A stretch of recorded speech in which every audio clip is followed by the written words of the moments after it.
يا رحمة للعالمين يا محمد.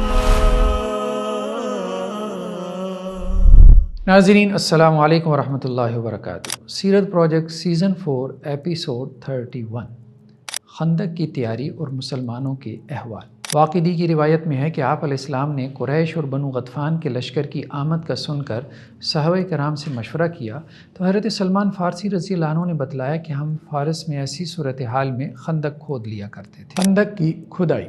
واقعی کی روایت کے مطابق اس مشورے کو پسند کرتے ہوئے یہ خندق حرہ واقم اور حرہ وبرہ کے مابین مزاج سے ذباب اور ذباب سے راتش تک کھودی گئی. جبل سلا کو پیچھے دفاعی لائن کے طور پر رکھا گیا.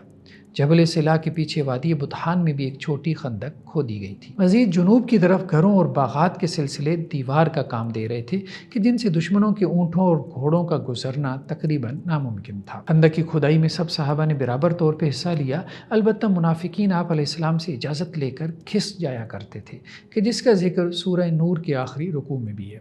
صحیح بخاری میں حضرت براء بن عازب سے مروی ہے کہ میں نے آپ علیہ السلام کو خندق کے موقع پر دیکھا کہ آپ کا پیٹ مٹی سے اٹا پڑا تھا اور آپ حضرت عبداللہ بن رواحہ کے اشعار پڑھ رہے تھے.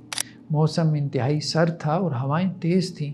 ہر 10 افراد کے ذمے 40 ہاتھ یعنی 32 میٹر خندق کی کھدائی کا کام لگایا گیا. مہاجرین نے راتج کے قلعہ سے ذباب کے قلعہ تک اور انصار نے ذباب کے قلعہ سے جبل بنی عبید تک خندق کی کھدائی کی. بھوک کی آزمائش. حضرت انس رضی اللہ عنہ کے بقول ہمارا تھکن اور بھوک سے برا حال ہو جاتا. ایسے میں 1-2 مٹھی جو کو پرانے تیل میں پکایا جاتا کہ جس کی بہت بدبو ہوتی تھی لیکن لوگ اس کو بھی بخوشی کھا لیا کرتے تھے. حضرت ابو طلحہ انصاری رضی اللہ عنہ کہتے ہیں کہ ہم نے آپ علیہ السلام سے بھوک کا شکوہ کیا اور اپنے پیٹ پر بندھا ہوا پتھر دکھایا تو آپ علیہ السلام نے اپنے پیٹ سے کپڑا اٹھا کر دکھایا تو اس پر 2 پتھر بندھے تھے. معجزات کا ظہور.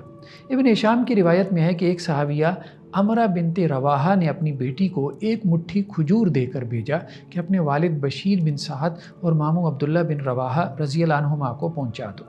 انہیں رستے میں رسول اللہ صلی اللہ علیہ وسلم ملے تو آپ علیہ السلام نے پوچھا کہ بیٹا آپ کے پاس کیا ہے؟ انہوں نے بتلایا کہ اماں نے والد اور ماموں کے لیے کچھ کھجوریں بھجوائی ہیں. آپ نے ان سے وہ کھجوریں لے لیں. پھر ایک کپڑا منگوا کر وہ کھجوریں اس پر اس طرح سے ڈال دیں کہ وہ سارے کپڑے پر بکھر گئیں. پھر ایک شخص کو کہا کہ خندق کھودنے والوں کو آواز دو کہ ناشتہ کر لیں. لوگ آ کر کھجوریں کھاتے رہے لیکن وہ ختم نہ ہوئیں. ابو رافع رضی اللہ عنہ سے مروی ہے کہ خندق کے روز میں نے ایک ٹوکری میں بھنی ہوئی بکری لپیٹ کر رکھی اور آپ علیہ السلام کے سامنے وہ ٹوکری پیش کی. آپ نے فرمایا کہ اس ٹوکری میں سے مجھے بکری کی دستی پکڑاؤ. تو انہوں نے ٹوکری میں ہاتھ ڈال کر آپ علیہ السلام کو بکری کی دستی نکال کر پکڑا دی. پھر آپ علیہ السلام نے فرمایا کہ بکری کی دستی پکڑاؤ تو انہوں نے دوبارہ ٹوکری سے نکال کر پکڑا دی.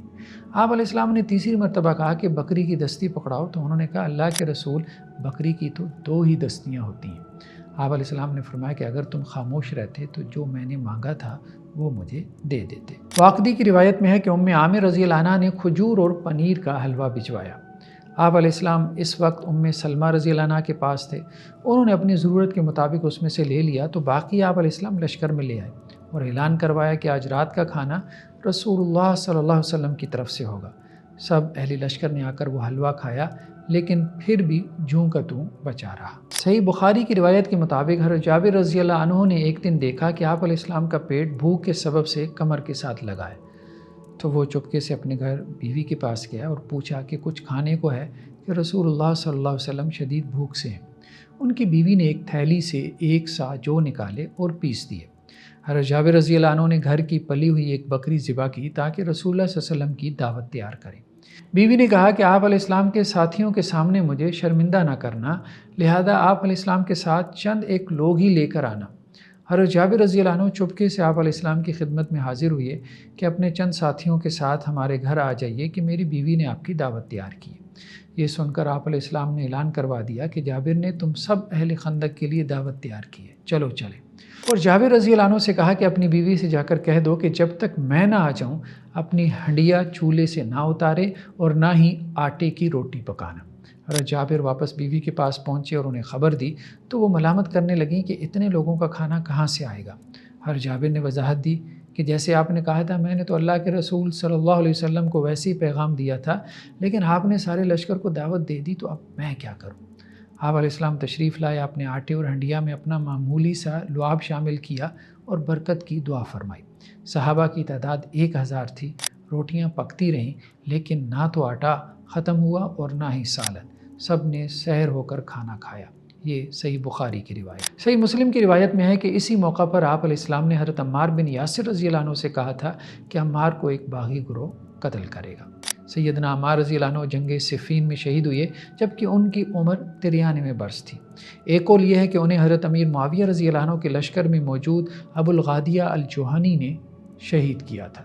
دوسرا قول یہ ہے کہ انہیں ان خوارج نے قتل کیا تھا جو حضرت علی رضی اللہ عنہ کے لشکر میں شامل تھے، لیکن بعد ازاں حضرت علی سے بھی علیحدہ ہو گئے اور حضرت علی رضی اللہ عنہ کی ان سے نہرواں بغداد کے قریب ایک شہر کے مقام پر جنگ بھی ہوئی تھی۔ ان خارج کی تعداد 12000 کے قریب تھی، لیکن جنگ نہروان کے نتیجے میں ان میں سے 10-12 ہی باقی بچے تھے۔ ان میں سے ایک خارجی عبد الرحمن ابن ملجم لعین نے حضرت علی رضی اللہ عنہ کو شہید کیا تھا۔ انہی میں ایک خارجی ذوالخویسرہ حرقوس بن زہیر بھی جنگ نہروان میں مارا گیا تھا کہ جس نے غزوہ حنین کے مال کی تقسیم کے موقع پہ آپ علیہ السلام کو کہا تھا کہ آپ انصاف نہیں کر رہے، اور آپ علیہ السلام نے فرمایا تھا کہ یہ اور اس کی نسل دین سے ایسے نکل جائیں گی کہ جیسے تیر کمان سے نکل جاتا ہے۔ حضرت جابر رضی اللہ عنہ سے مروی ہے کہ خندق کی کھدائی کے وقت ایک سخت چٹان سامنے آ گئی کہ جس پر کوئی چیز اثر نہیں کر رہی تھی اور ہم 3 دن سے بھوکے بھی تھے۔ آپ علیہ السلام نے کدال پکڑی، چٹان کو مارا تو وہ ریت کی طرح ریزہ ریزہ ہو گئی۔